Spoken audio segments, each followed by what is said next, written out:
හොඳයි අද අපි ලෑස්ති වෙන්නේ අලුත් සහ වැදගත්ම පාඩමකට. ඒ කියන්නේ ඉංග්‍රීසි පාඩම් ප්‍රවේශයට. ඔයගොල්ලෝ දන්නවා මේ ක්ලාස් එක මම පටන් ගත්තේ ඉංග්‍රීසි අකුරක්වත් බැරි ඉංග්‍රීසි නොදන්න අයටත් ඉගෙන ගන්න පුළුවන් වෙන විදිහට උගන්වන්න තමයි මේ ක්ලාස් එක පටන් ගත්තේ. මේ වෙනකොට රැඳිලා ඉන්න ඔයගොල්ලෝ ඒක හොඳාකාරව දන්නවා. ඉතින් අපි මේ වෙනකොට සිංහල භාෂාවේ අකුරු ඊට පස්සේ වචන හැමදේම ලියන්නේ කොහොමද කියන එක එකින් එකට වෙනවම පාඩම් විදිහට කතා කරා. ඒ පාඩම් ගොඩාක් කඩලා කතා කරෙත් ඒකයි. එතකොට ඒක ඔයගොල්ලන්ට ඉගෙන ගන්න පහසු නිසා හොඳයි. දැන් අපි මේ වෙනකොට සිංහල අකුරු සහ වචන සම්පූර්ණයෙන් ඉගෙනගෙන ඉවරයි. ඒ කියන්නේ හැම කෙනාටම දැන් අකුරක් වචනයක් ලියා ගන්න පුළුවන්. හැබැයි ඔයගොල්ලෝ දැන් අවබෝධ කරගන්න ඕනේ වැදගත්ම දේ තමයි මේ සිංහල වචන වෙනයි ඉංග්‍රීසි වචන වෙනයි. මොකද ඒක වෙනම භාෂාවක්. මෙච්චර දවස් ඉගෙනගෙන තියෙන්නේ සිංහල නමක් ලියන විදිය තමයි සිංහල මේ වචනයක් ඉංග්‍රීසි ලියනවා කියලා ඔයගොල්ලෝ ඉගෙන ගත්තේ. මොකද එහෙමත් බැරි අය ඉන්න නිසා තමයි මම ඒ විදිහට කියලා දුන්නේ. එතකොට අද ඉඳලා අපි ඉගෙන ගන්න ඉංග්‍රීසි භාෂාවේ වචන. එතකොට මෙන්න මෙතන පොඩි ગેප් එකක් තියෙනවා. ඒ කියන්නේ සිංහල නමක් ලියන විදිහටම ඉංග්‍රීසි වචනයක් ලියන්න බෑ. ශබ්ද වෙන්නේ නැහැ. දැන් අපි අර ඉගෙන ගත්තනේ වවල් අකුරු 5ක් තියෙනවා. ඊට පස්සේ වවල් නොවන අකුරු ඉතුරු ටික තියෙනවා. ඒවා මේ ප්‍රාණාක්ෂර නෙවෙයි කියලා. ඊට පස්සේ ඒ ප්‍රාණාක්ෂර නොවන අක්ෂර වවල් අකුරුත් එක්ක එකතු වෙලා අකුරක් හැදෙනවා කිව්වා. එතකොට එන ශබ්දයක් තියෙනවා. ඒවා එකින් එකට කතා කරා. නමුත් ඉංග්‍රීසි භාෂාවේ වචන ලියනකොට ඒ ශබ්ද ඒ විදිහටම එන්නේ. ඔන්න ඕක තමයි තව හේතුවක් ඔයාලට ඉංග්‍රීසි බැරි වෙන්න. හැබැයි මම හැමතිස්සෙම කියන දෙයක් තමයි ඔයගොල්ලන්ට උනන්දුව තියෙනවා නම් ප්‍රායෝගිකව භාවිතා වෙනවා නම් ඔයාලට ඉංග්‍රීසි බැරි වෙන්න අනිවාර්යෙන් පුළුවන් කියන එක. ඒක මම දැන් ඔප්පු කරලා පෙන්නන්නම්. මම දැන් ලියනවා මෙන්න මේ වගේ වචනයක්.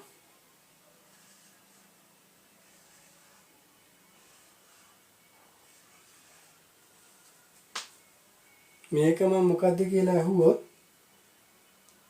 ඔක්කොමලා උත්තර දෙනවා.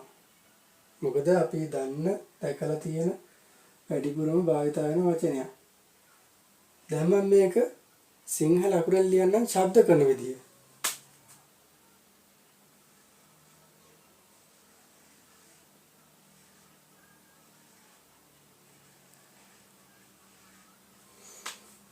දැන් මම මේක අහුවොත් හරිද කියලා හැමෝම කියයි මං වැරදි කියලා. පැහැදිලිවම වැරදි කියලා එක පයින්ම කියනවා. හිතන්නේ මම මේ ලියපු දේ වැරදි කියලා. මම ලියලා තියෙන්නේ LOVE කියලා. ඒක ශබ්ද වෙන්නේ ලොවේ කියලා. එහෙම ගියම ඔක්කොමලා කියනවා මං වැරදි කියලා. එතකොට ඔයගොල්ලෝන්ගෙන් අහපුවා මොකද්ද කියන්නේ කියලා ඔයාලා කියනවා මේක ලව් කියලා. ඉතින් ඔයාලා ඉංග්‍රීසි දන්නවනේ. මොකද්ද වෙනස? දැන් අපි මෙච්චර දවස් කතා කරේ සිංහල අකුරු සිංහල නමක් ලියන විදිය ඉංග්‍රීසි අකුරු වලින්. එතකොට අපි ඉගෙන ගත්තා මේ LO කියන්නේ අල්ලා යන්නයි ඔයන්නයි ලෝ. VE කියන්නේ වේ.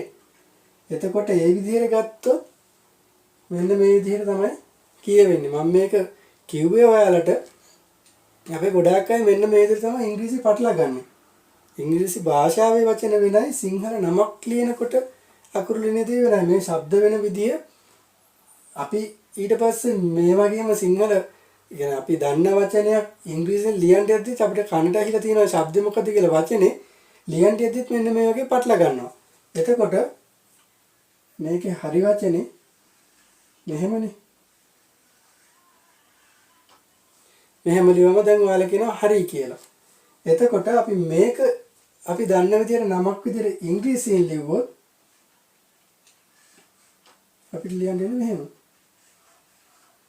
ඔන්න ඕවනේ ඔයාලා පටලවා ගන්න.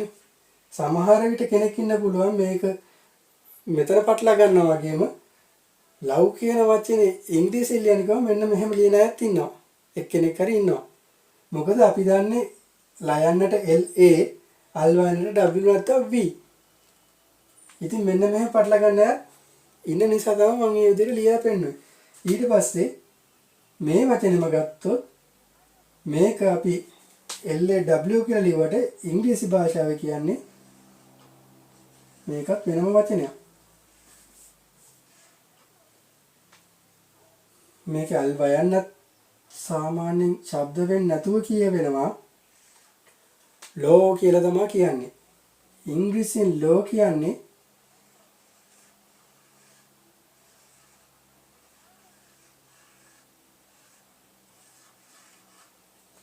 නීතිය කියන එක. ඉතින් බලන්න දැන් එකට එකක් පරිලෙන්නේ පටන් ගත්තේ කොතනින්ද? ඉවරුනේ කොහෙන්ද? මේ වගේ ප්‍රශ්න આવුත් ඉතින් මෙතනින් තමයි නවතින්නේ. එහෙම දෙයක්ත් තියෙනවා. හරි ඒව වැඩක් නැහැ. මම ඔයාලට මේ කියලා දුන්නේ යම්කිසි අවබෝධයක් ගන්න ඉංග්‍රීසි වචනයක් අපි සිංහල ඒ විදිහට කියවන්න ගියාම වර්ධින තැනයි සිංහල වචනයක් ඉංග්‍රීසියෙන් ලියන්න ගියාම වර්ධින තැනයි. ඉතින් ඔයාලා පැහැදිලිව මේක තේරුම් ගන්න ඕනේ දේ තමයි මේ විදිහට මේ භාෂා දෙකක් නිසා අනිවාර්යයෙන්ම ඔයාලට සිද්ධ වෙනවා ඒ අදාළ භාෂාවේ අදාළ වචන වලට එන අකුරු මතක තියාගන්න. දැන් මම තව වචන කීපයක් ලියන්නම්.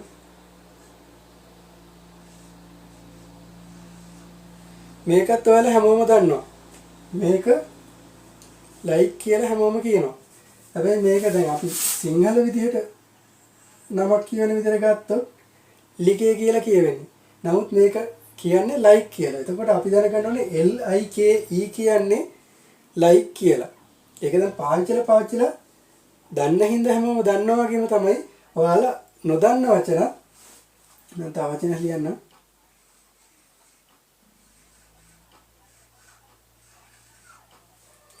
මේක ඔයගොල්ලෝ හැමෝම දන්නවා සේව් කියලා. මොකද අපි ෆෝන් එකෙන් ගියත් කම්පියුටර් එක පාවිච්චි කරත් මොනවා කරත් සේව් කරනවා කියවම දන්නවා. එතකොට දැන් මෙන්න මේ වගේ දැන් මේකත් ගත්තොත් සිංහල වචනයක් විදිහට කියවොත් එහෙම S ඒ කියන්නේ සා V E කියන්නේ වේ සවේ කියලානේ කියන්නේ. සවේ ලිකේ එහෙම තමයි කියවෙන්නේ. හැබැයි අපි මේක දන්නවා ලයික් සේව් කියලා. එතකොට LIKE ලයික් කියනද SAVE සේව් කියනත් අපි දන්නවා වගේම අනිත් හැම ඉංග්‍රීසි වචනයක්ම අපි එකින් එකට මතක තියාගන්න තේරුම් ගන්න වෙනවා. මොකද ඒක වෙනම භාෂාවක්. හැබැයි මෙච්චර කාලෙතර මම උගන්වපු සිංහල අකුරු වචන ඒව වෙනස් වෙන්නේ නැහැ. මොකද ඔයාලා ඒක පටලවා ගන්න එපා. ඒවා අවශ්‍ය වෙන්නේ සිංහල නමක් ලියද්දී.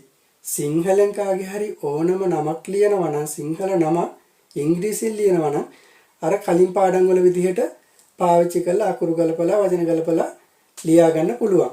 ඒක කවදාවත් වෙනස් වෙන්නේ නැහැ. හැබැයි මින් ඉදිරියට අපි ඉගෙන ගන්න ඉංග්‍රීසි. එතකොට ඉංග්‍රීසි භාෂාවේ ටිකක් වෙනස්. අර අපි සිංහල ලියන විදිහට ඉංග්‍රීසි ලියන්නත් බෑ. ඊට පස්සේ ඉංග්‍රීසි කියවද්දී සිංහල විදිහට කියවන්නත් බෑ. ඔන්න ඔය ભેදය හොඳට මතක තියාගන්න. ඒක තමයි ගොඩක්ම අයට මේ භාෂාව බැරි වෙන්න වරදින්න තව හේතුවක්. එතකොට අපි දැන් මේ නිතරම පාවිච්චි කරන මම කලින් කියපු වචනේ මේ වචනේ නිතරම භාවිතා වෙන හින්දා අපි දකින්නකොට දන්නවා මේක මොකක්ද කියලා. මේකේ ස්පෙලිස් බලන්න නැතුව අපි දැක්ක ගමන් කියනවා සේව් කියලා, ලයික් කියලා කියනවා. ඉතින් අන්න ඒ වගේ අනිත් වචනත් ඔය මුළු තියෙන භාෂාවේ ඉංග්‍රීසි හැම වචනයක්ම ඉගෙන ගත්තේ නැහැ කියලා පාඩම් කරේ නැහැ කියලා ඉංග්‍රීසි බැරි වෙන්නේ නැහැ. මොකද අපි සිංහල භාෂාවෙත් වචන 1000 2000 තිබ්බා කියලා අපි ඒ ඔක්කොම පාඩම් කරන්නේ නැහැ සිංහල කතා කරන්න. දැන් පුංචි ළමයෙක්ට උනත් වචන ටිකක් ඉගෙන ගත්තාම එයා කතා කරනවානේ. ඒ වගේ අපිට මේ පරතරයට යන්න ඕන පුළුවන් කෙනෙක් කියන්න සියලුම ඉංග්‍රීසි භාෂාවේ තියෙන වචන ඉගෙන ගන්න ඕනේ ඉංග්‍රීසි කතා කරන්න ලියන්න. සාමාන්‍යයෙන් අත්‍යවශ්‍ය දේවල් ටිකක් තියෙනවා. ඒ ටික ඉගෙන ගත්තට පස්සේ පුළුවන්.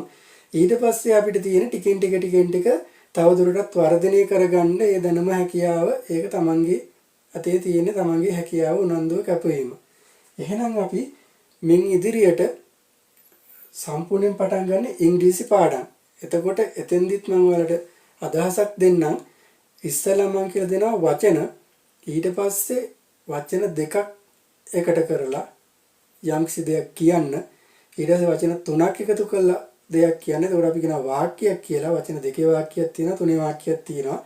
අන්න ඒ විදිහට පොඩ එකතු කරලා අපි දිගට ඡේදයක් ලියා ගන්න මට්ටමට පුරුදු වෙමු. ඒ අතරේ ව්‍යාකරණත් ඉගෙන ගමු, වචනත් ඉගෙන ගමු, හැමදේම ඉගෙන ගමු. මොකද මේවා එකපාර ඔලුවට දාගන්න බෑ. දැන් ඔයාලට අවබෝධයක් එන්න මේ භාෂා දෙකේ වෙනස සහ පරතරය මෙන්න මේ ગેප් එකත් එක්ක තමයි ගොඩාක් අය ගැටෙන්නේ.